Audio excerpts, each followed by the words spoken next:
ల్యాబ్లో సాక్ష్యాధారాలతో సహా నెయ్యిలో జంతువుల కొవ్వు వాడారన్న విషయం బట్టబయలైన జగన్ తీరులో మార్పు రాలేదని కొవ్వు కట్టకదా అని చెప్పడం హాస్యాస్పదంగా ఉందన్నారు నంద్యాల ఎంపీ బైరెడ్డి శబరి.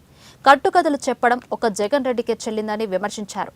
హిందుత్వాన్ని నమ్మిన వాళ్లు వైవి సుబ్బారెడ్డి, భూమన కరుణాకర్ రెడ్డిలను జగన్ చైర్మన్గా చేయడమే ప్రధాన పొరపాటని ఫైర్ అయ్యారు. వెంకటేశ్వర స్వామి అట్లాగే మనం ఏ కోరిక కోరినా నెరవేర్చేవాడు వెంకటేశ్వర స్వామి అని ప్రతి హిందువు నమ్ముతారు.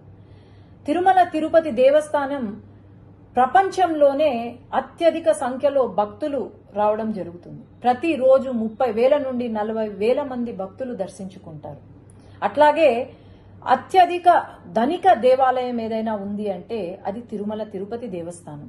అలాంటి తిరుమల తిరుపతి దేవస్థానాన్ని దర్శించుకోవడానికి, వెంకటేశ్వర స్వామిని చూడ్డానికని చెప్పి నెలల తరబడి వెయిట్ చేసి మరీ దర్శనం కోసం వస్తారు భక్తులు. తర్వాత లైన్లో గంటల కొద్ది క్యూ లైన్లో వెయిట్ చేసి ఆ తిరుపతి లడ్డూ కోసం, ప్రసాదం కోసం అని చెప్పి వెయిట్ చేసి ఇంటికి తీసుకెళ్లి దాన్ని పూజ చేసి, ఎంతో నిష్టగా పూజ చేసి అందరికీ పంచిపెడతారు. అలాంటి తిరుపతి లడ్డూలో మొన్న ఏదైతే రిజల్ట్ ల్యాబ్ టెస్ట్ ఏదైతే వచ్చిందో మన హిందువులు